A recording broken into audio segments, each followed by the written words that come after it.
చెప్పావు.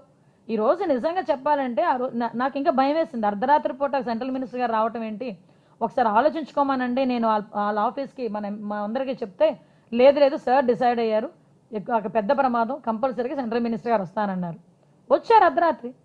రాత్రి 2 గంటలకు ఆయన తిరిగి ప్రయాణం అయ్యారు.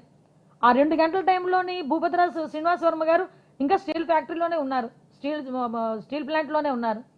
Next day morning Pavan Kalyan గారు వచ్చారు, గౌరవ డిప్యూటీ సీఎం గారు, లోకేష్ బాబు గారు వచ్చారు. మేమందరం కలిసి మళ్ళీ తిరిగి వాళ్ళందరికీ కూడా భరోసా కల్పించే కుటుంబాలను పరామర్శించడానికి వెళ్ళాం.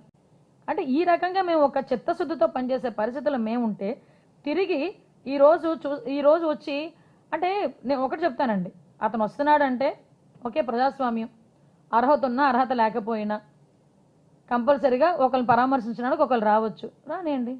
వచ్చిన తర్వాత దీన్ని కూడా రాజకీయం చేయడానికి ప్రయత్నం చేసేసి నేను ఎవడో సాక్షి రిపోర్టర్ రాస్తాడు, కుమారస్వామి గారు వచ్చినంత వరకు పత్తాలని హోంమంత్రి అంట. కళ్ళున్నాయా పోయినాయా?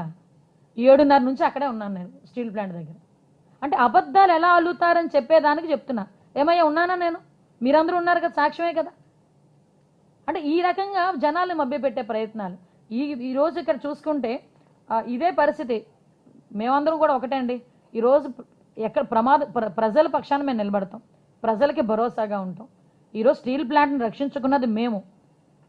ఎన్నో ధర్నాలు చేసి, ఎన్నో నిరాహార దీక్షలు చేసి, ఎన్నో సందర్భాల్లో ఢిల్లీకి వెళ్ళి గౌరవ ముఖ్యమంత్రి గారు కూడా ఎన్నో సందర్భాల్లో స్టీల్ ప్లాంట్ గురించి మాట్లాడి, మొన్న రీసెంట్గా 11,000 కోట్ల రూపాయలు తీసుకొచ్చినప్పుడు కూడా నిన్న గౌరవ నారా లోకేష్ గారు చెప్పారు, నిర్మలా సీతారామన్ గారు పక్కన కూర్చొని ఆ రోజు మాట్లాడినప్పుడు రాత్రి 12:15 మహానుభావురాలు ఒక మహిళ ఉండి రాత్రి 12:30 ఆ టైంలో కూడా ఒక ముఖ్యమంత్రి వస్తే కూర్చొని మాట్లాడి ఆ కష్టం ఏంటని తెలుసుకొని ఆ రోజు కష్టం తీర్చిన మంత్రి గారికి కూడా, కేంద్ర మంత్రి గారు నిర్మలా సీతారామన్ గారు కూడా ధన్యవాదాలు తెలియజేసుకోవాలి.